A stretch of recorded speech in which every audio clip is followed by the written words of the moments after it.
Hello friends, मेरा नाम आदित्य है। मैंने सिविल सर्विस एग्ज़ामिनेशन 2020 में 92 रैंक सिक्योर की है और ये मेरा तीसरा इंटरव्यू था जिसमें मुझे इतनी रैंक मिली है। मैं आज आपसे अपनी इंटरव्यू की स्ट्रेटजी शेयर करना चाहता हूँ। स्ट्रेटजी शेयर करने का रीज़न ये है कि मैं 3 बार इंटरव्यू के लिए अपीयर हूँ। पहली बार जब इंटरव्यू दिया था तो मुझे सिर्फ 135 मार्क्स इंटरव्यू में मिले थे, जो काफ़ी कम थे और कहीं ना कहीं सिलेक्शन उसी की वजह से नहीं हुआ था। सेकेंड टाइम 157 मिले, मुझे इंडियन इन्फॉर्मेशन सर्विस मिली और इस बार 182 मिले। तो जो जर्नी है 135 से 182 की 3 साल की, इसने काफ़ी कुछ सिखाया, खासकर इंटरव्यू की प्रोसेस के बारे में कि क्या है ये इंटरव्यू, क्यों लिया जाता है, बोर्ड मेंबर्स क्या देखते हैं और क्या चीज़ें काम करती हैं। तो मैं आपसे आज वही शेयर करना चाहता हूँ ताकि आप लोगों को इस तरह की प्रॉब्लम ना हो, क्योंकि काफ़ी लोगों को इंटरव्यू को लेके काफ़ी सारे डाउट्स रहते हैं, काफ़ी सारे कंसर्न्स रहते हैं और उससे कहीं ना कहीं होता क्या है कि हम या तो सेल्फ डाउट कर लेते हैं या फिर गलत डायरेक्शन में बढ़ जाते हैं और वो हमें इस प्रोसेस में हम फंस जाते हैं कि बार बार इंटरव्यू दे रहे हैं, मार्क्स ही नहीं आ रहे हैं। तो जो मेरे साथ हो आपके साथ वो ना हो, इसके लिए आज हम इंटरव्यू की स्ट्रेटजी के बारे में बात करेंगे। तो बेसिकली देखिए, प्रीलिम्स मेंस क्लियर करने के बाद हम इंटरव्यू के लिए अपीयर होते हैं यूपीएससी के, वो जो काफ़ी इंपॉर्टेंट रोल प्ले करता है हमारे सिलेक्शन में, हमारी रैंक में, हमारी सर्विस में।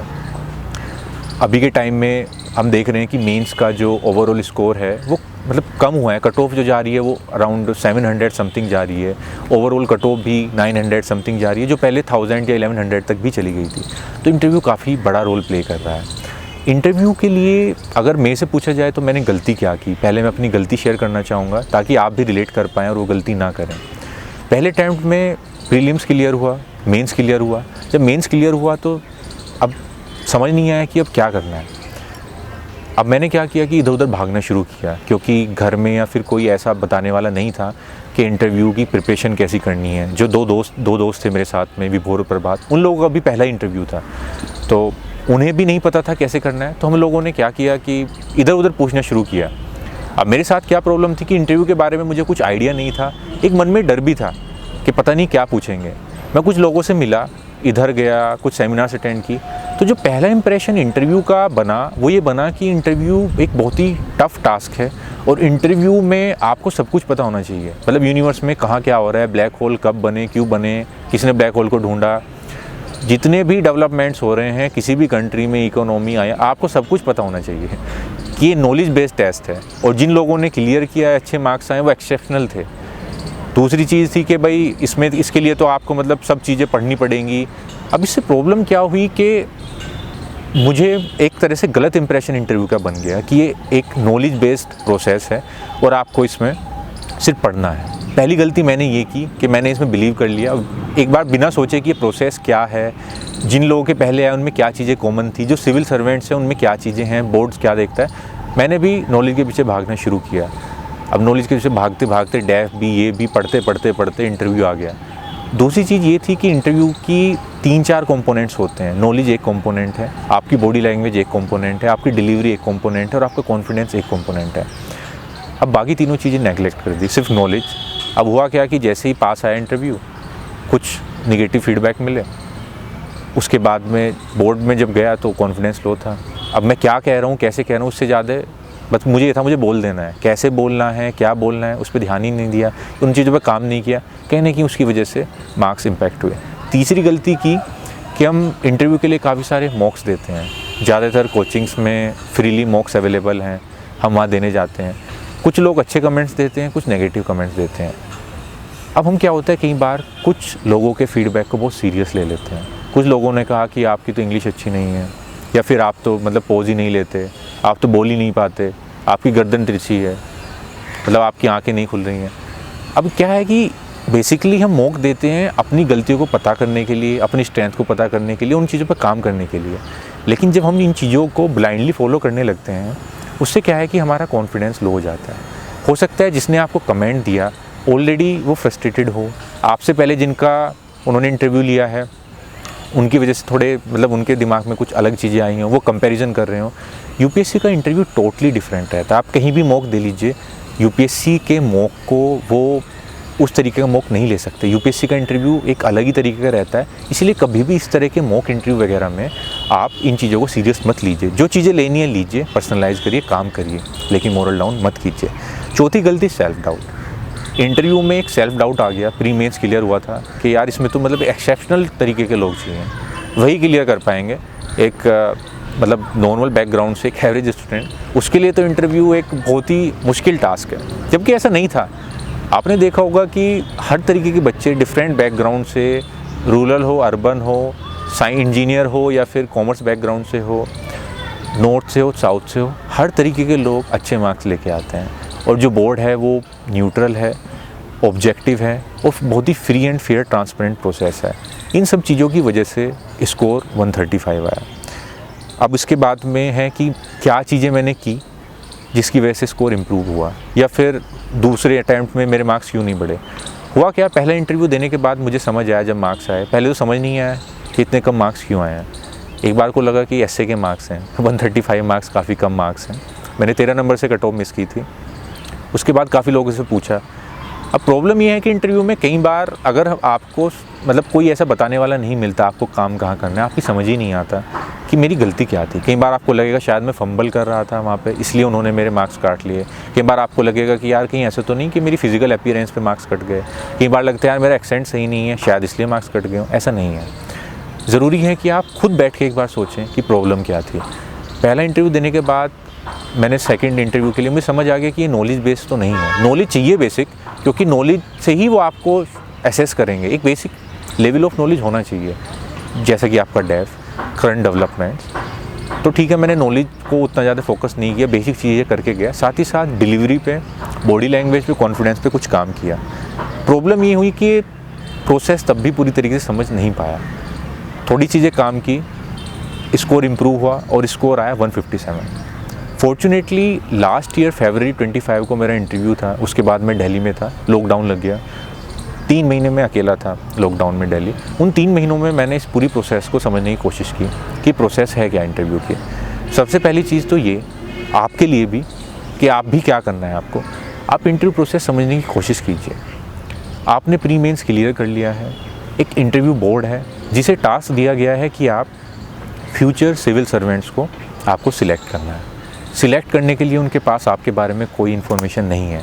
उनके पास बेसिकली कुछ ट्रेड्स हैं, कुछ नॉलेज बेस हैं। जैसे अब वो अपने बैकग्राउंड से काफ़ी एमिनेंट पर्सनैलिटीज़ हैं जिन्होंने 30 या 40 साल की सर्विस की है। अब उन लोगों ने अपने सर्विस के टाइम पे कुछ चीज़ें देखी हैं ग्राउंड लेवल पे कि ये इंसान ऐसे बोलता था, वो ऐसा था, या जो अच्छे लोग होते हैं उनकी ये क्वालिटीज़ हैं, नॉलेज भी उन्हें हैं। उन पैरामीटर्स पे वो बेसिकली आपको कंपेयर करने की कोशिश करते हैं, या एक तरह से इमेजिन करते हैं कि अच्छा आप इस तरह की हो सकता है आपकी पर्सनैलिटी, प्लस जो आपकी बेसिकली आपके बारे में नॉलेज दी जाती है डेफ के थ्रू, उस पर वो आपका इंटरव्यू शुरू करते हैं। अब सोचिए कि एक इंटरव्यू बोर्ड को टास्क दिया गया है कि एक नेक्स्ट कैंडिडेट आएगा, आपको 25-30 मिनट में इसका इंटरव्यू लेना है और असेस करना है कि क्या सूटेबल है क्या नहीं। कितना मुश्किल टास्क है। हम 2-2 साल तक किसी इंसान को नहीं समझ पाते कि ये कैसा है। उन्हें 25 मिनट में एक ऑफिसर सिलेक्ट करना है। अब वो सिलेक्ट कैसे करेंगे? उनके पास बेसिक पैरामीटर्स हैं। वो पैरामीटर्स हमारे इंटरव्यू के सिलेबस में मेंशन हैं। शायद 9 पैरामीटर्स हैं। Clarity of. दोस्तों, सोशियोलॉजी के टॉपर्स के मुंह से तो आपने बहुत बार सुना होगा कि उन्होंने स्लीपी के रिसोर्सेज यूज किए। तो लेकिन ऐसे भी कुछ टॉपर्स हैं जो सोशो ऑप्शनल से नहीं है। वो क्यों स्लीपी का नाम लेते हैं? दोस्तों, हम स्लीपी क्लासेस में जीएस एक्सटेंसिवली कवर करते हैं। ना सिर्फ यूट्यूब में डेली 4 वीडियोस आते हैं दोस्तों वहां पर, बल्कि हमारे पेड मॉड्यूल्स हैं। आज भी भारत के most cost effective paid modules systematically coverage करते हैं पूरे जो जीएस को, एंड मेंटरिंग भी अब तो शामिल है। दोस्तों, मैं आपको इनवाइट करता हूं इस पूरी जर्नी में जो कि भारत के ग्रास रूट से क्रिएट कर रही है अब toppers. Thoughts, logical exposition, balance of judgement, leadership, integrity, honesty, इस तरीके से 9 चीज़ें हैं। अब इन 9 चीज़ों को वो आपसे अलग अलग चीज़ें पूछेंगे। आपको लगेंगे कितना बेसिक क्वेश्चन पूछा। उन्होंने पूछा आपका नाम क्या है। आपके लिए तो वो एक बेसिक क्वेश्चन है, लेकिन उनके लिए वो क्वेश्चन ही इन 9 में से कोई ना कोई एक चीज़ें रिफ्लेक्ट कर देता है। तो पहली चीज़ तो ये कि उनके पर्सपेक्टिव से उन्हें एक 25 या 30 मिनट के स्पेल में एक ऑफिसर सिलेक्ट करना है इन पैरामीटर्स पे। दूसरी चीज़, वो आपके बारे में नहीं जानते। आपने कितनी मेहनत की, कितना स्ट्रगल किया, आपका बैकग्राउंड क्या, उन्हें नहीं पता। कई बार हमें लगता है कि हम तो मतलब ऐसे बैकग्राउंड से हैं, उन्हें सिंपैथी होगी, या फिर मैंने कुछ नहीं किया। आप बोर्ड में जाते हैं, उनके पास आपका डेफ है, वो आपके जाने से 2 या 3 मिनट पहले डेफ को खोलते हैं, उनके पास वही इन्फॉर्मेशन मेंशन है कि आपका नाम ये है, आपके फादर का नाम ये है, उनका ऑक्यूपेशन ये है, आपने यहाँ जॉब की, यहाँ से आपने ग्रेजुएशन किया। वो एक बेसिक नॉलेज सेट है जिसके बेसिस पे कन्वर्सेशन शुरू होता है।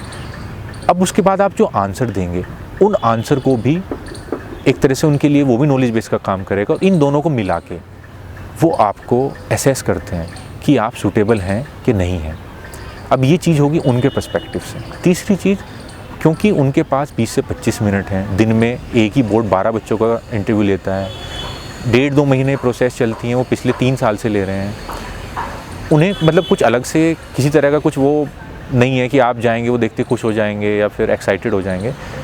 ये टोटली आपकी रिस्पॉन्सिबिलिटी है कि आप उस 20 से 25 मिनट में कैसा अपना ट्रू नेचर है, पर्सनैलिटी उन्हें दिखा पाते हैं। सभी लोगों में सारी वैल्यूज़ हैं जो मैंने बताई, जो सिलेबस में मेंशन है। डिफरेंस आता है कि कोई रिफ्लेक्ट कर पाता है, कोई नहीं कर पाता। फॉर एग्ज़ाम्पल, अब मेरा जनरल जो नेचर है वो काफ़ी मैं पॉजिटिव रहता हूँ। इतना टाइम लगा लेकिन कभी निगेटिविटी नहीं आई इस पूरी प्रोसेस में। हमेशा कोई अगर प्रॉब्लम लगता है तो कोशिश करता हूँ कि इसे सोल्व करूँ। हम सभी जब प्रिपरेशन शुरू करते हैं कुछ एक मकसद के साथ शुरू करते हैं। आसपास कुछ गलत चीज़ देखी, किसी अच्छे ऑफिसर्स को देखा कि यार मैं भी ऐसा करूँगा। अब सोचिए आप इंटरव्यू देने गए, अब अचानक से आपका कॉन्फिडेंस लो हुआ, आप घबरा गए, आपका फेस रेड हो गया, आप आंसर नहीं दे पा रहे हैं। आप बहुत ऑनेस्ट हैं, आप बहुत ब्रेव हैं, आप कुछ करना चाहते हैं, लेकिन आप बार बार घबरा रहे हैं, अटक रहे हैं। तो एक इंटरव्यू बोर्ड के पास जिसके पास 20 से 25 मिनट हैं, 5 लोगों का इंटरव्यू ले चुका है, एक इंप्रेशन ये बनेगा कि मतलब कहीं ना कहीं ये डर रहा है, कुछ छुपा रहा है, और वो आपके मार्क्स इम्पैक्ट करेगा। ये तो बात हुई इंटरव्यू बोर्ड मेंबर्स के पर्सपेक्टिव से कि वो क्या देख रहे हैं, और हमें ये रिस्पॉन्सिबिलिटी हमारी है कि हम अपना जो भी ट्रू पर्सनैलिटी है जो वो देखना चाह रहे हैं उन्हें दिखाएं। दूसरी चीज़ आती है हमें क्या करना चाहिए। हमें इंटरव्यू मेंस के बाद लगभग 1 से 1.5 महीने का टाइम मिलता है, तो हम कैसे इंटरव्यू में मार्क्स बूस्ट कर सकते हैं। सबसे पहले तो इस प्रोसेस को समझिए कि प्रोसेस बेसिकली एक फॉर्मल कन्वर्सेशन होगा जिसमें कुछ जो चीज़ें पूछेंगे हमें वो बतानी है, और जब बताएं तो कुछ चीज़ें रिफ्लेक्ट हों। उसके लिए आप इसका ये जो सिलेबस है, जो 9 वैल्यूज़ हैं इंटरव्यू के लिए, पर्सनैलिटी टेस्ट के लिए, आप अपने स्टडी टेबल पे अपने रूम में सामने आंखों के सामने लगा लीजिए, ताकि आपको पता रहे, आप अवेयर रहें, कॉन्शियस रहें कि मतलब आप करने क्या जा रहे हैं। दूसरी चीज़ है, इंटरव्यू के 4 कंपोनेंट हैं इस पर्सनैलिटी टेस्ट के। पहला नॉलेज, दूसरा क्योंकि कन्वर्सेशन नॉलेज से ही शुरू होगा, दूसरा आता है नॉलेज के बाद में आपकी बॉडी लैंग्वेज, तीसरा आता है डिलीवरी। कोई चीज़ आपको आती है और आप अच्छे से ना बोल पाए तो वो कहीं ना कहीं आपकी परफॉर्मेंस डाउन कर देती है। और चौथी चीज़ कॉन्फिडेंस। नॉलेज के लिए अपना डेफ अच्छे से करिए, उसमें जो भी टर्म मेंशन है, आपका नाम है उसका मीनिंग क्या है, किसने आपका नाम रखा, उसके बाद आप जहाँ से बिलोंग करते हैं, किसी गांव से हैं, किसी शहर से हैं, उसके बारे में पता हो, हिस्ट्री क्या है, उसका नाम, पर्टिकुलर नाम ही क्यों पड़ा, उसके पीछे कोई हिस्ट्री हो सकती है, कोई अच्छी जगह, कोई अच्छी बात, कुछ प्रॉब्लम्स। इस तरीके से आप कोशिश करिए कि आप नोट्स बना लीजिए डिजिटल फॉर्मेट में या फिर जो भी आप कॉपी पे। मुश्किल से अगर आप देखेंगे आपके डेफ में ऐसी 40 से 45 वर्ड्स मिलेंगे। आपकी हॉबीज़ हो सकते हैं, एक्स्ट्रा एक्टिविटीज़ हो सकती हैं, लीडरशिप क्वालिटी हो सकती हैं।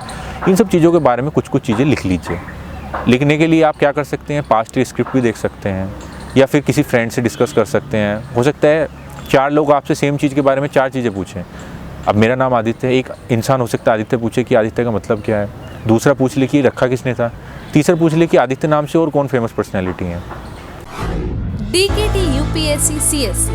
अगर आप केवल सिविल सर्विस परीक्षा के प्रीलिम्स, मेंस और इंटरव्यू के वीडियो देखना चाहते हैं तो सब्सक्राइब करें DKT UPSC CSC चैनल। यहाँ आपको टॉपर्स के वीडियो रैंक के हिसाब से अरेंज मिलेंगे। चैनल के लिंक के लिए डिस्क्रिप्शन बॉक्स में जाएं। तो इस तरीके से आप जब बाकी लोगों से डिस्कस करेंगे या फिर प्रीवियस ईयर कुछ स्क्रिप्ट्स देखेंगे तो आपको समझ में आ जाएगा कि इस पर्टिकुलर चीज़ पे, किसी सिटी पे क्या क्या पॉसिबल क्वेश्चन हो सकता है। इस तरीके से आप एक तरीके से कुछ कंटेंट आप बना लीजिए डेफ का किसी कॉपी में। टाइम 1.5 महीना है, मोर देन सफिशिएंट है। नॉलेज का एक पार्ट तो हुआ ये। नॉलेज के लिए दूसरा पार्ट होता है करंट अफेयर्स, क्योंकि जिन्हें आप इंटरव्यू देने जा रहे हैं वो भी न्यूज़पेपर पढ़ते हैं। अब हो सकता है कि वो आपसे जो एक कन्वर्सेशन है उसकी शुरुआत ही ऐसे करें कि आज आपने आपका न्यूज़पेपर पढ़ा है, आज के न्यूज़पेपर में इंपॉर्टेंट चीज़ें क्या थी, या अच्छा ये बताओ यार ये अफ़गानिस्तान का इशू बड़ा चल रहा है, आप ये बताइए। करंट अफेयर्स आपको पता होने चाहिए, न्यूज़पेपर आप बराबर पढ़ते रहिए। ये हुई नॉलेज की बात। आपका डेफ हुआ, न्यूज़पेपर हुआ। दूसरी चीज़ आती है डिलीवरी। अब आपने पढ़ तो लिया, लेकिन आप उसे डिलीवर कैसे कर पा रहे हैं? इसके लिए आप सोचिए कि एक इंसान जो 30 साल सर्व कर चुका, जो हज़ारों लोगों से मिल चुका, जो खुद टू द पॉइंट बात करता है, अगर आप उसे घुमा फिरा के बातें करेंगे, लंबे लंबे आंसर देंगे, बोले जा रहे हैं, जो पूछा है वो नहीं बताएंगे, तो वो इरिटेट हो जाएगा।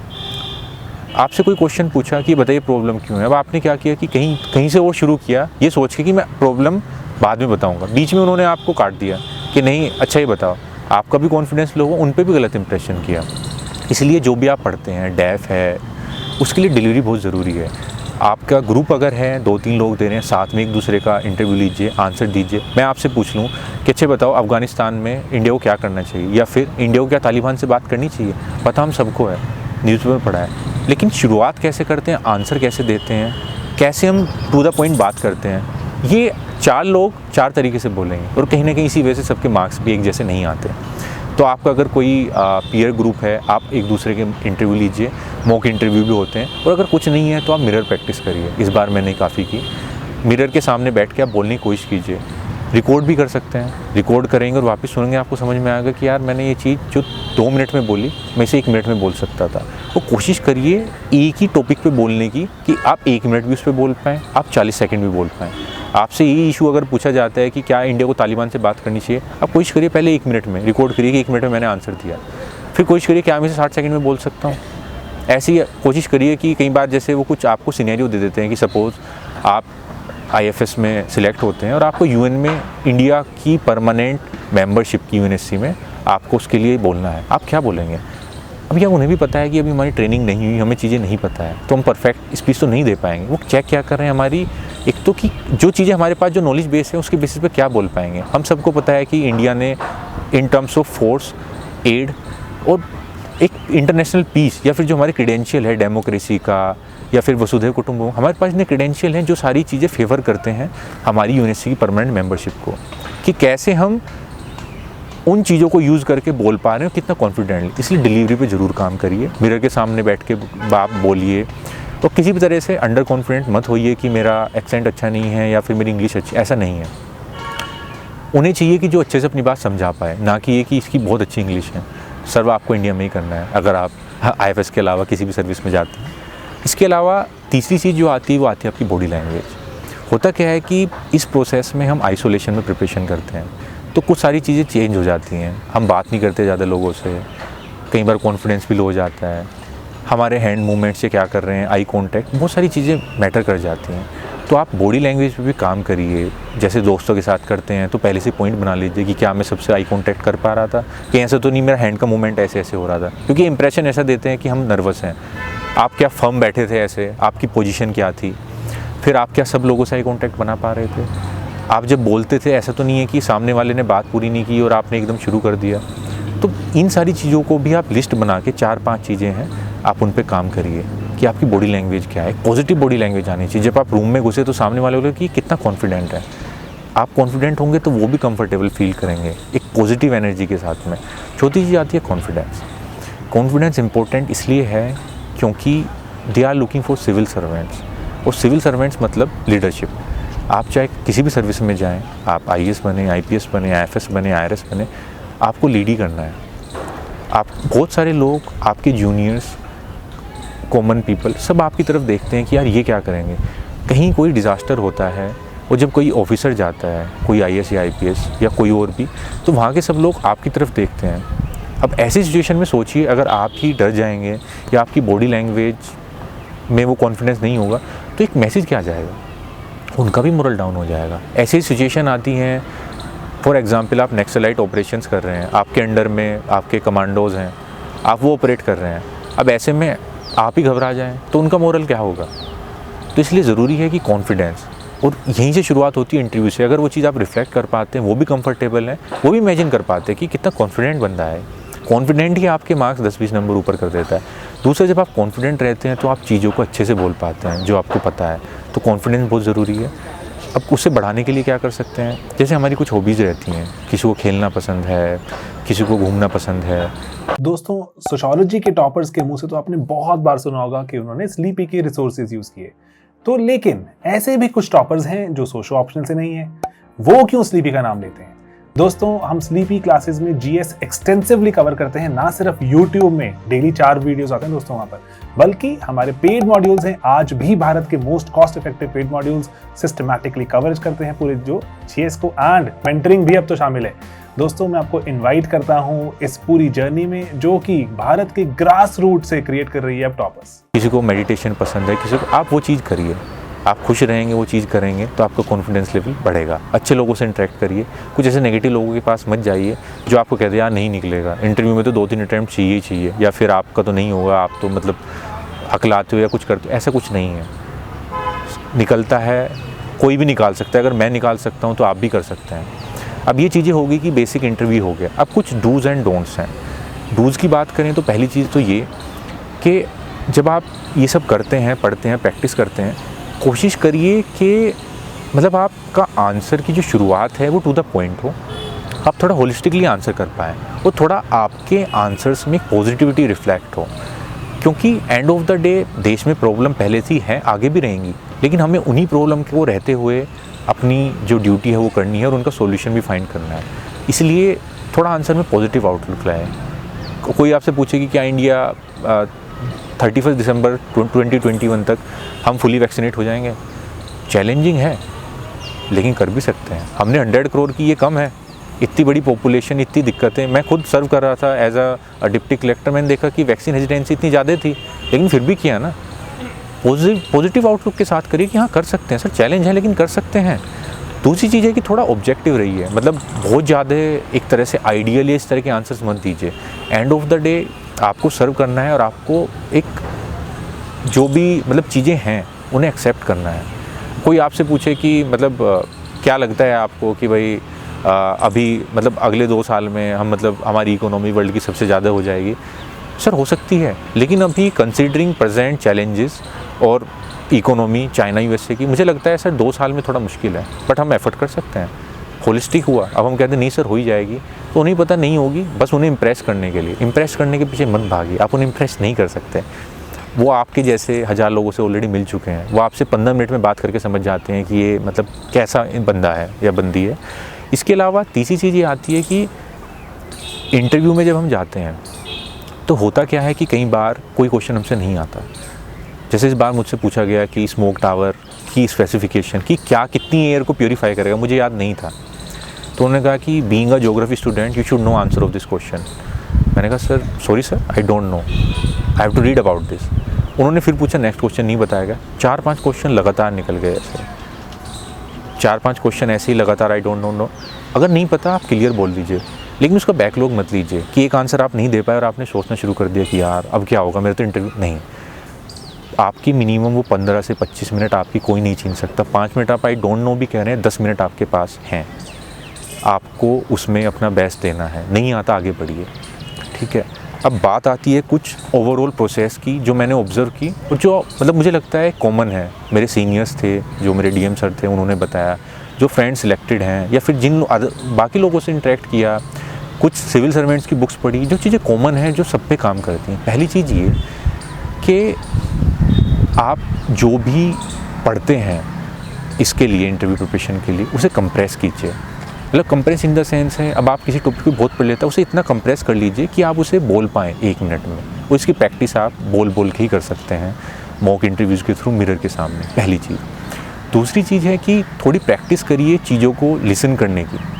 कई बार क्या होता है कि हमें आदत नहीं रहती कि कोई क्वेश्चन आया, हमने बीच में बोलना शुरू कर दिया, या हमें ध्यान से सुन ही नहीं पाते क्योंकि कंसंट्रेशन उतना नहीं है। तो उस चीज़ की प्रैक्टिस करिए कि खुद शांत रह के क्वेश्चन को सुनिए। कई बार क्या होता है कि बोर्ड में वो 3-4 क्वेश्चन एक बार में ही पूछ लेते हैं कि अच्छा ये बताइए, ये बताइए, बताइए। ज़रूरी है आप सुन के उसका सीक्वेंशली आंसर दें।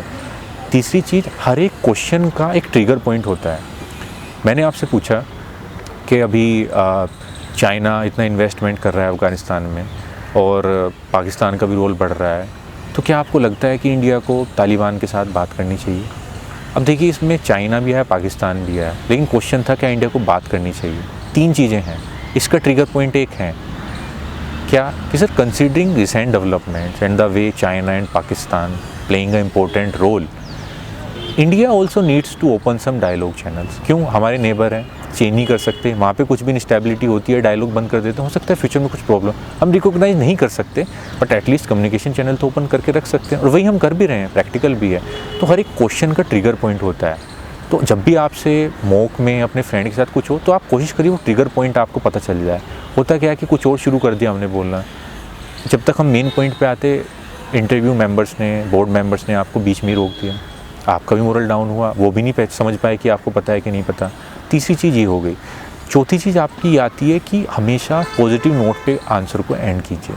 कोई भी प्रॉब्लम है कि भाई इंडिया में प्रॉपर्टी है या इंडिया में ये है, इकोनॉमिक स्लो डाउन हो गया, ठीक है प्रॉब्लम हुई है, लेकिन क्या हम उसका सॉल्यूशन नहीं निकाल सकते? सॉल्यूशन तो हर चीज़ का है, तो एंड उसका जो है वो पॉजिटिव नोट पे कीजिए। पांचवा है, जब आप आंसर्स देते हैं खासकर डेफ का, या ट्राई टू पर्सनलाइज दैट। क्योंकि अगर किसी से जीडीपी की डेफिनेशन पूछी जाए, पॉवर्टी की पूछी जाए, सब बता देंगे, लेकिन अगर पॉवर्टी में आप कोई अपनी पर्सनल लाइफ से एग्जांपल दे पाए कि सर कैसे मैंने देखा अपने शहर में, अपने गांव में, या फिर जो एक सर्वेंट आपके आसपास काम करता है, एक रिक्शा वाला रिक्शा चलाता है, कि सर बहुत प्रॉब्लम है, मतलब दिन में जो कमाते हैं शाम को उसी से उन्हें खाना खाना होता है।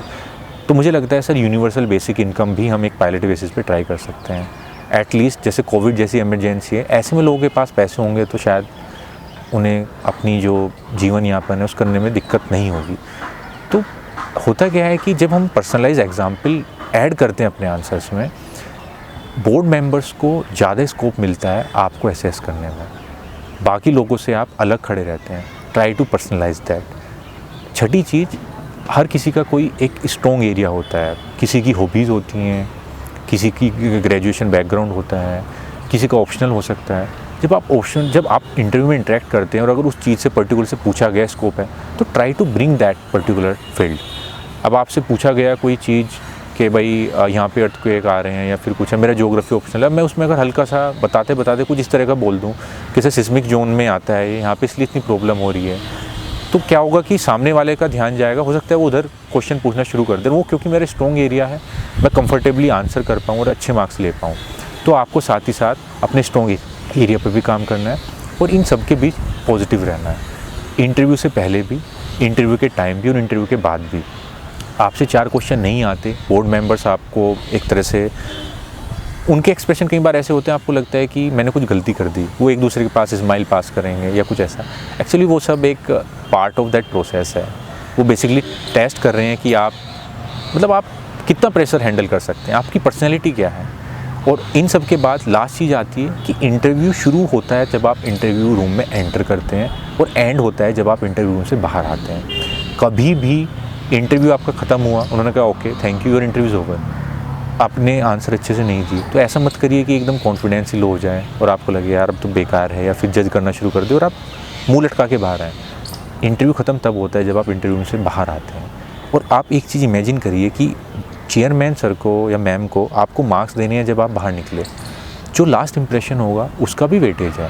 अब सोचिए कि आपका इंटरव्यू पूरा हुआ, उन्होंने कहा इंटरव्यू, अब आप एनर्जी के साथ कहते हैं थैंक यू सर, उन्होंने पूछा कि आप कुछ पूछना चाहते हैं, आपने कोई क्वेश्चन पूछ लिया, तो एक इंप्रेशन क्या हुआ कि मतलब कॉन्फिडेंट था, कंपोजर मेंटेन किया, और मतलब इंटरेक्ट करने में इसे भी मज़ा आया, बात करने में हमसे। हो सकता है जो आपको 160 मिलने वाले तो 170 हो जाए। अब दूसरी तरफ आपको 170 मिलने वाले तो उन्होंने पूछा ओके योर इंटरव्यू, आप मुँह लटका के बाहर आ रहे हैं, जल्दी में बाहर आए तो गेट तेज़ी से खोल दिया, पीछे पलट के देख लिया, तो एक इंप्रेशन गया कि घबराया हुआ था। तो जो 170 मिलने वाले थे वो घट के 160 हो गए। तो एंड तक आपको फ़ाइट करनी है और पॉजिटिव रहना है। इसी के साथ मैं आप सभी को बेस्ट ऑफ लक कहना चाहूँगा, जो इस बार अपीयर होंगे, जो फ्यूचर में होंगे, कि without any hesitation, without taking any backlog of your background, confidently prepare कीजिए, कॉन्फिडेंटली अपीयर होइए, आप पक्का से अच्छे मार्क्स स्कोर करेंगे और जो भी आपको रैंक सर्विस जो भी चाहिए वो आपको ज़रूर मिलेगी। All the best to all of you.